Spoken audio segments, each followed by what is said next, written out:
인터뷰. 모두를 위한, 모두를 향한 모두의 궁금증 흑 인터뷰. 윤석열 대통령 프랑스에 이어서 베트남 이렇게 방문했습니다. 어떤 그 외교적 성과가 있을까요? 근데 최근에요, 미국과 중국이 드디어 만났습니다. 그런데 바이든 미국 대통령 독재자 발언 이후에 분위기가 좀 풀리려나 하다 묘해집니다. 아이고, 한국과 중국 관계도 중요하잖아요. 어찌 풀어야 될지 두루두루 물어봅니다. 김준영 한동대 교수, 어서 오세요. 네, 안녕하십니까. 교수님, 네. 요즘은 고민이 뭡니까? 고민이 많습니다. 외교에 대한 걱정이 많습니다. 그죠? 네. 걱정하는 사람들 많습니다. 외교 질서가 좀 재편된다 이런 얘기도 있고요. 거기다 또 우리는 미국과 일본과 이렇게 동맹을 강화하면서 중국과 러시아는 좀 멀어지는 것도 같고요. 북한은 더 멀리 가버린 것 같고 그래서 좀 걱정인데요. 그 걱정을 계속 하시는군요. 예, 그렇습니다. 어떨 때는 잠을 잘 못 이룹니다. 그래요? 예. 대통령이 프랑스하고 베트남 다녀옵니다. 네네. 어찌 보셨어요? 예, 지난 1년 좀 남짓한 기간 동안에 외교가 주로 미국하고 일본만 했다는 점에서 네.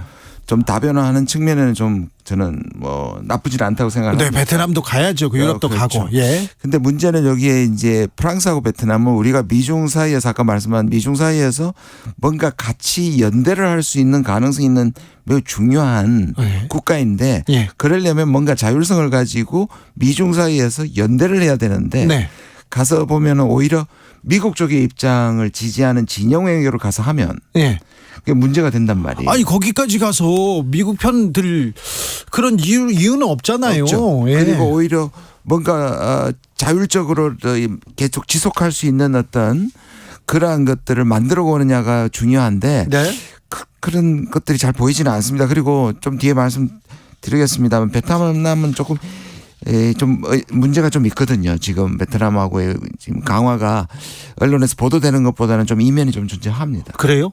베트남하고 이렇게 경제적 강화, 정치적 강화가 중국을 자극할 수도 있습니까? 왜냐하면 이건 죄송합니다.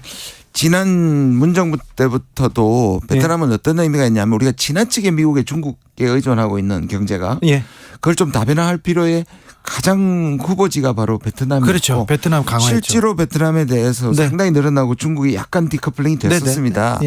그런데 베트남 전체의 경제를 또 사실상 살린 게 우리인데 최근에 베트남의 정치 상황이라든지 경제가 침체에 들어가고 있고 그래요? 그리고 베트남 쪽에서 우리와 이런 약속들이 있지 않습니까? 협정 이런 것들을 잘 지키지 않습니다. 베트남이요? 예. 그러니까 그런 것들을 굉장히 조심하고 들어가야 되는데 지금 정부는 중국하고의 디커플링에 지나치게 목표의식을 넣으면 베트남이 그걸 역이용할 수 있잖아요. 그리고 이건 중국에 의존되어 있던 것을 이렇게 다변화시키려면 긴 기간에 철저하게 진행해야 되는데 지나치게 중국한테는 빨리 떨어져 나오고 베트남한테는 지나치게 지금 상황에서 접근하는 것은 약간 위험도가 있습니다. 중국 문제가 계속 걱정이 되는데요. 지금 정치권에서 한중 갈등을 좀 더 키우는 반중 정서에 편승하는 그런 모습도 보입니다. 이제 누가 봐도 그렇죠. 이게 참 중국에 대한 지나친 의존도도 좀 문제가 있고 중국이 대국답지 못한 행동을 한 것도 맞는데 중국은 좀 제가 이런 얘기를 해서 그렇습니다만 쪼잔한 면도 많아요. 잘못된 것도 많아요. 많습니다. 그래도 우리가 중국이 우리한테 차지하는 비중을 생각해야 되고 그렇죠. 아까 말씀드린 것처럼 중국에 대한 의존도를 아주 완만하게 그리고 철저하게 우리의 이익을 챙겨가면서 해야 되는데 지금은 저 말씀하신 것처럼 정치적으로 이용이 되고 있고요. 문제는 뭐냐면 또 미국은 작년 11월에 바이든하고 시진핑이 동남아에서 만나가지고 좀 문제를 이 관계를 풀 걸 이미 그때 했었거든요. 그리고 블링컨 이번에 그렇죠. 저 중국 가서 시진핑이랑 만났잖아요. 그런데 그 사이에 우리 대통령은 G7인 가기 전에 로이터하고 했을 때 대만 문제를 건드리기 시작해서 한중 관계는 지금 최악을 달리고 있단 말이에요. 그래서 어떤 의미에서 미국이 이 한국을 좀 밀어넣는데 한국이 돌격대가 됐는데 미국은 뒤에서 악수하는 경우인 거죠. 일본도 가서 만나고 있더라고요. 그리고 호주하고 중국이 굉장히 사이가 나빴는데 지금 호주하고도 좋아지고 있습니다. 한국하고만 나쁩니다. 한국하고만요? 인도하고 중국 가까워지죠. 중국은 사우디하고도 가까워지고 있습니다. 우리만. 사실 시진핑 국가주석이 LG전자 중국 공장을 이렇게 방문했어요. 그렇죠. 그리고 그렇죠. 조금만 있으면 뭐 중국 관광객들, 단체 관광객들 한국 간다 여기까지 얘기했어요. 네. 드라마에서 한국 드라마를 틀기도 시작했고 네. 그래서 괜찮아진다 했는데 대만 발언 이후로. 거기 우리가 잘 안 알려졌는데 포스코 또 미국 외교부에서 중국 외교부에서 불러가지고 네. 상당히 격려하고 있습니다. 그랬어요? 홈페이지도 올리고 그 시기에. 예. 근데 사실 아까 말씀하신 것처럼 중국도 잘못한 게 많고 사드 때 우리한테 심하게 했던 것도 사실이지만 심하겠죠. 적어도 지난 1년간은 중국이 우리한테 자극한 건 없습니다. 그래요? 우리가 일방적으로 대만 문제나 핵심 문제를 건드리면서 사실 중국을 자극했거든요. 예. 이번에도 블링컨을 시진핑이 만난 가장 큰 이유는 미국이 그동안에 대만을 자극하다 이번에 대만 독립을 지지하지 않는다는 발언을 했거든요. 아, 그렇죠. 근데 우리는 아직 안 하고 있습니다. 그래요? 우리는 계속 아니, 미국 했으면 우리도 따라 하면 되는 거 아니에요? 저는 그건 해야 된다고 보는데 네. 그게 만약에 중국이 우리한테 남북한의 분단을 지지한다 하면 좋겠습니까? 안 되죠. 그러니까 마찬가지로 그 문제를 우리가 건드릴 이유는 없는 겁니다. 그렇죠. 조금 어려운 난제잖아요. 네. 듣기 싫은 말은 조금 피해가는 게 외교적 이런 수사 아닌가요? 그렇죠. 네. 그런데 지금 그걸 안 하고 있기 때문에 한중 관계가 나쁜 거고요. 예. 그래서 이게 좀 걱정이 되는데 문제는 국내 정치 이용하는 겁니다. 예. 왜 그러면 여당 대표까지 나와서 반중 감정을 자꾸 자극하냐 하면 한국인의 80% 이상이 중국에 대한 반중 감정이 부정적 감정이 사실 반중 감정이 있습니다. 있는데 이 반중 감정, 대일 감정도 마찬가지고 그렇죠. 반일 감정도 그렇고 이런 걸 조장하면 안 됩니다. 안 되는 거죠. 안 되고 정치권에서 이거 갈등을 조금 봉합해야 되는데 갈등을 좀 부추겨요. 왜냐하면 정치적 이익이 국가적 이익을 앞서기 때문입니다. 그러면 안 되잖아요. 그렇죠. 이거는 미국도 가끔 튀어나오는데요. 미국도 네. 80%가 넘으니까 예. 이 정치인들이 자꾸 그걸 이용하고 싶은 거예요. 윤상현 국민의힘 의원도 그 얘기합니다. 국민의힘에서 그런 목소리가 나올 수는 있다. 하지만 국민의힘 대표나 대통령이 이런 얘기를 하면 안 되는데 대통령이 먼저 던져가지고요. 그렇죠. 저는 싱하이밍 대사 이것도 겨우 국장급이나 기껏해야 차관보급을 대통령이 왜 상대해 줍니까? 그러니까요. 차관보가 국장에서 한마디 하면 되잖아요. 네. 그렇잖아요. 그렇죠. 자꾸 더 키워주고 문제를 더 자극시키는 것은 내부의 목적이 있다. 반중 감정을 해서 지지층을 결집시키고 야당을 친중으로 모으는 이 전체가 하나의 국내 정치적 목적이 있다고 저는 생각합니다. 아무튼 최근에요. 조 바이든 대통령이 시진핑 국가주석을 공개석상에서 독재자라고 얘기했습니다. 그런데 중국에서요. 중국 언론들이 이 독재자라는 발언을 보도하지 않습니다. 네. 그러니까 지금 미국과 중국은 소위 말하는 디커플링이 아니라 디리스킹이다. 아까 말씀드린 것처럼 미중이 접근이 되고 있잖아요. 네. 중국도 구태여 미국하고 척지는 것이 굉장히 괴롭단 말이에요. 예. 근데 이 분위기에서 근데 미국이 그러면 아까 말씀드린 것처럼 전적으로 중국하고 풀었느냐 그건 아니거든요. 예. 여전히 내년 대선이 있고 예. 그렇다면 중국 때리기는 여전히 유효하단 말이에요. 예. 그런데 문제는 현실은 미국 국내 기업도 말을 잘 안 들어요. 미국에 예. 중국에 투자한다든지 중국에 네. 투자를 받는다든지 그리고 유럽 국가 호주 일본도 미국과 똑같이 생각이 안 되는 거예요. 그렇죠. 그러면 이 두 가지를 왔다 갔다 하는 겁니다. 네. 그러니까 중국과 관계 개선을 하다가도 국내 정치에서는 또 독재자라고 부르면서 네. 이용하는 겁니다. 그러니까요. 그러니까 강원 양면. 그러니까 외교가 어렵고 국제 정세가 혼란스러울수록 가지고 있는 옵션이 많아야 되는데 그렇죠. 우리 정부는 자꾸 옵션을 줄이고 있는 겁니다. 길을 좁히면 안 되죠. 자, 근데 이제 이번에 프랑스, 베트남 갔다 오고 그랬으니까 중국한테 좀 유화적인 목소리를 좀 내고 그래야 되는 거 아닌가요? 저 그래야 된다고 생각을 해요. 국민의힘 의원들도 좀 중국 가서 만났으면 좋겠어요. 네, 맞아요. 네. 그래야 되는데 그런 생각이 있겠죠. 있을까요? 네? 있을까요? 예, 필요하죠. 근데 이제 아까 말씀드린 총선이 내년이란 말이에요. 네. 이 반중 프레임을 또는 야당에 대한 친중 프레임을 쉽게 포기하겠습니까? 국가를 생각해야지 당선 경선 그리고 공천을 생각하면 국민들만 힘들어지는데 이거는 정치도 아니고 외교도 아닌데 그런 생각을 좀 합니다. 그런데요. 중국 관계 풀어야 될 거 아니에요. 무역 수지 적자 좀 줄여야 될 거 아닙니까? 아주 중국에 있는 공장 베트남으로 옮기는데도 시간이 걸릴 거고요. 그렇죠. 길게 봐야 합니다. 길게 봐야 되는데. 근데 한미 관계는 조금 어떻게 가고 있습니까? 지금 미국이 아까 말씀드린 것처럼 전적으로 디리스킹으로 가서 미중 관계가 개선된다면 네. 그것도 어떤 의미에서 한국한테도 한중 관계 개선의 룸을 네. 공간을 열어줘야 되는데 네. 미국 생각은 여전히 한국이 말을 제일 잘 듣는단 말이에요. 아까 말씀드린 네. 미국 국내 기업도 말을 안 듣고 네. 즉 프랑스나 영국도 오히려 인도도 중국하고 손잡으면 네. 한국은 오히려 미국에 가장 충성스럽게 반중 전선에 또는 한미일에 묶는데 오히려 미국은 활용할 가능성이 있죠. 아니 지금은 그렇게 했는데 네. 한국도 좀 움직여야 되는 거 아닙니까? 그러니까 그걸 움직이려면 어느 정도의 자율성이 존재해야 되는데 네. 전적으로 미국 그다음 전적으로 일본이기 때문에 네. 그 부분을 발휘를 못하고. 아 거기에 그런데요. 미국이 우리한테 빌미를 잡힌 게 있잖아요. 미국에서 우리 대통령 안보실을 도청했지 않습니까? 그러니까요. 이 문제를 가지고 얘기하면 될 거 아니에요. 아니 좋은 뜻으로 했을 거라고 오히려 했잖아요. 좋은 뜻으로 도청을 합니까? 그러니까요. 근데 제가 저 교수님 좋아해요. 네. 아주 좋아해. 그럼 도청합니까? 싫어요. 하지 마십시오.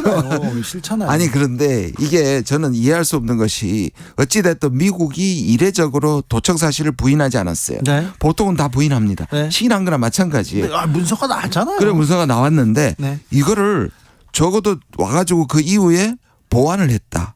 이제 도청 걱정 안 해도 된다. 또는 이 부분을 조사했다는 말이 없어요. 도청 대책에 대해서 그리고 도청 이제는 없다 이런 얘기가 없습니다. 없습니다. 그거를 또 아무도 제기하지 않아요. 네. 그러면 우리나라 최고의 안보 결정 기구가 그냥 외부에서 모든 사람이 듣고 있는데 산다는 얘기가 되는 거잖아요. 그러면 안 되죠. 그럼 불안하죠. 아니 그거를 왜 아무런 얘기를 하지 않고 설명을 하지 않는지. 예. 이거는 국가의 중대사에 대해서 책임을 방기하는 것이고 예. 국민에 대해서도 여기에서는 책임을 지지 않는 거거든요. 아니 국민의 안전을 챙겨야 될 거 아닙니까? 안보실장이 이렇게 그러면 막말로 지금도 도청 당하면서 얘기를 하고 있다는 뜻이잖아요. 아니죠. 미국만 듣는다고 볼 수 있습니까? 그러면 안 되죠. 안 되는 거죠. 이게 대책을 세웠겠죠. 대통령실에서 국방부에서 안보실에서. 아니 미국은 도청이라고 얘기하는데 한국은 도청이 아니라고 하니까 조사를 안 하는 겁니다. 어떤 의미에서. 조사를 하면 도청 사실을 인정하는 게 되는 거예요. 한국은 여전히 그러니까 도청이 아니라고 얘기해요. 보시면 오염수도 그렇고 도청도 그렇고 우리가 어떨 때 도청하는 국가처럼 보이고요. 우리가 방류하는 국가처럼 보입니다. 그러니까요. 우리 정부가 왜 그 편을 드는지 좀 이해가 안 돼요. 네. 예. 근데 윤석열 외교가 조금 방향을 조금 틀고 그리고 또 다른 여지를 좀 만들어야 될 텐데 그게 안 보입니다. 네. 그래서 제가 최근에 주목하고 있는 것이 오늘 인도 지금 모디 총리가 20일 날 미국 가서 국빈 방문을 합니다. 네. 인도가 제일 좋은 우리에게 모델을 제공하고 있습니다. 예. 인도는 소위 말하는 전략적 자율성. 예. 미국과 중국 사이에서 어느 편도 들지 않는. 그런데 그게 일종의 줄타기라고 표현하고 우리는 전략적 모호성이라고 비판했거든요. 예. 그래서 전략적 선명성으로 간다. 이게 문재인 대통령은 전략적 모호성을 했다. 이제 더 이상 통하지 않는다. 우리가 미국하고 일본하고 오히려 진영 쪽으로 가야 된다. 그래서 인도 태평양 전략을 해버렸잖아요. 그런데 인도는요. 쿼드에 참여하면서도 중국하고 가까워지고요. 인도 태평양 전략으로 우리는 가는데 인도는 다시 중국으로 가고 미국으로 그렇죠. 가잖아요. 그리고 러시아 제재를 안 합니다. 그런데 우리는 우크라이나한테 살상 무기 또는 무기 우회 지원한다고 얘기하고 있거든요.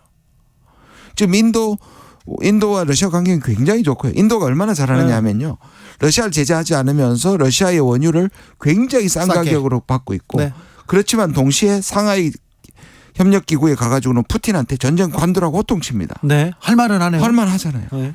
그러니까 우리가 그런 외교를 배워야 되는 거예요. 사실 우리는 다른 나라보다는 작은 나라지만 중국도 무시할 수 없고 일본은 당연히 무시 못하고요. 미국도 무시할 수 없는 전략적 요충지에서 요충지뿐만 아니라 과거에 우리 7, 80년대 우리가 아니거든요. 네. 우리가 미래 산업에 사활이 걸려 있다고 하는 세 가지 분야가 BBC입니다. 바이오, 배터리, BBC입니다. 바이오, 배터리, 칩. 반도체입니다. 예. 이 세 개를 동시에 갖고 있는 유일한 나라입니다. 그래요? 경쟁력. 예. 그러니까 이것은 말씀하신 것처럼 미국과 중국에 다 필요한데 이걸 충분히 활용하지 못하고 미국한테 일방적으로 거의 퍼주기 하다시피 해가지고 뒤통수를 맞고 있는 거거든요. 조금 달라져야 될 텐데 이런 생각 조금 해보는데요. 사드 문제가 또 한중 관계에서 조금 또 변수가 될 수도 있습니까? 네. 사드는 우리한테 한중 관계를 결정적으로 나쁘게 했고 예. 사실 우리가 그 과정에서 사실 마지막까지 안 한다고 했다 뒤통수를 친 면도 있고 중국이 지나치게 우리를 제재한 측면 때문에 한중 관계가 매우 어려웠죠. 매우 어려워진 가장 결정적 계기인데요. 그래서 조금씩 회복하려고 여기까지 그렇죠. 노력했잖아요. 문제는 네. 지금 배치한 거에 대해서 중국은 여전히 불만이지만 이 부분은 넘어갈 수 있는데 네. 문제는 네. 추가 배치입니다. 추가 배치도 가능하다고 지금 얘기를 하고 있으니까. 근데 이게 외교적인 수사 아닙니까? 추가 배치 가능하다 하면서 가만히 있으면 중국이 또 그거 아닐까요? 그렇죠. 그런 문제도 있는데 네. 저는 이 부분에 대해서는 중국이 옛날에 한 말이 있습니다. 네. 한국이 자율적으로 미국에게 사드를 사서 예. 한국이 운영하면 네. 그 문제가 되는 게 아니라고 얘기를 했거든요. 예. 근데 문제는 한국 땅에 예. 미국이 사드를 배치해 놓고 중국을 향할 것을 중국은 우려하지 않을 수밖에 없는 거죠. 그렇죠. 우려할 수밖에 지금 북한이 아니라 중국 대비한 거 아니냐 이렇게 얘기하잖아요. 그러니까요. 예. 그런 부분에서 중국 우리가 대북 억지도 지키면서 중국에 대한 것들을 자극하는 것들을 좀 중화시키는 네. 그런 노력을 하면 사드도 큰 문제가 되는 건 아니거든요. 그러니까 거기에서도 조금 뭐라고 해야 되나 외교적인 노력을 결정을 할 수도 있는데요. 근데 지금의 친미 일방적인 상황에서 이런 것들이 다 문제가 되는 거예요. 그래서.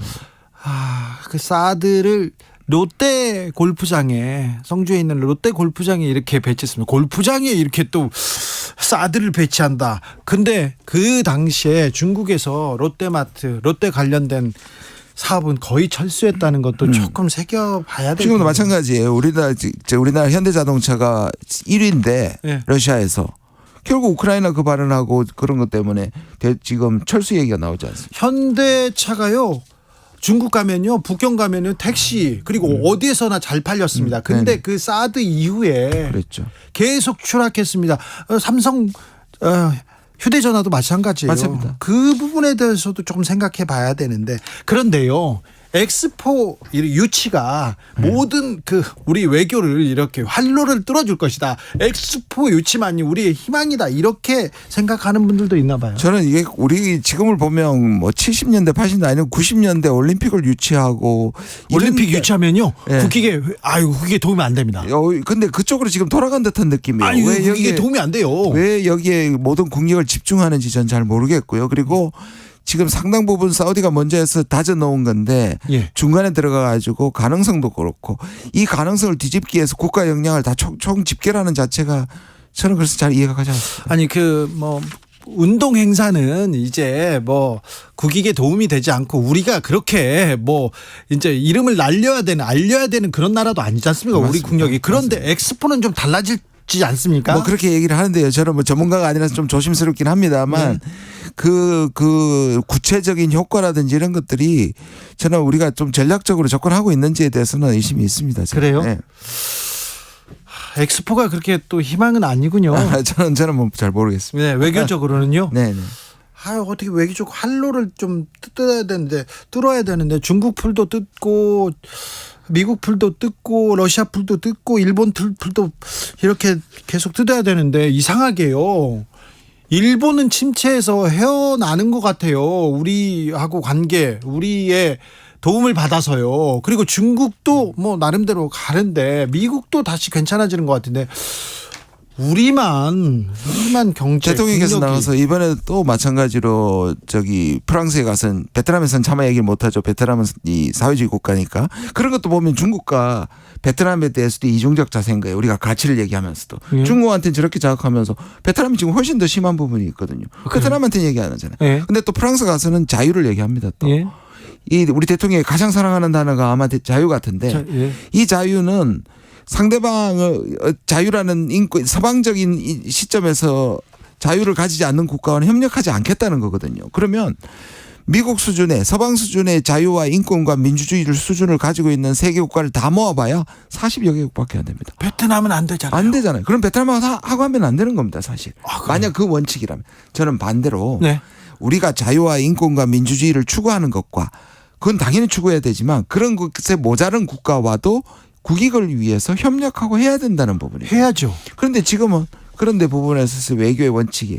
그래서 제가 말씀드린 우리 대통령은 지금 외교를 하는 게 아니라 일종의 전쟁을 하는 것 같다는 생각이 드는 거예요. 친구 국가는 아무리 잘못해도 다 용서하고 적국으로 규정하는 국가들은 협력 대상이 돼도 협력 안 하지 않는다는 거예요. 외교를 안 하고 전쟁을 한다. 사교육하고도 전쟁하거든요. 일타 강사하고도 전쟁을 시작했는데. 외교는 회색입니다. 근데 전쟁은 흑백입니다. 예. 그런데 지금 흑백으로만 세계를 보고 있는 것 같습니다. 알겠습니다. 여기까지 들을까요? 네. 김준영 한동대 교수였습니다. 감사합니다. 네, 감사합니다. 교통정보센터 다녀오겠습니다.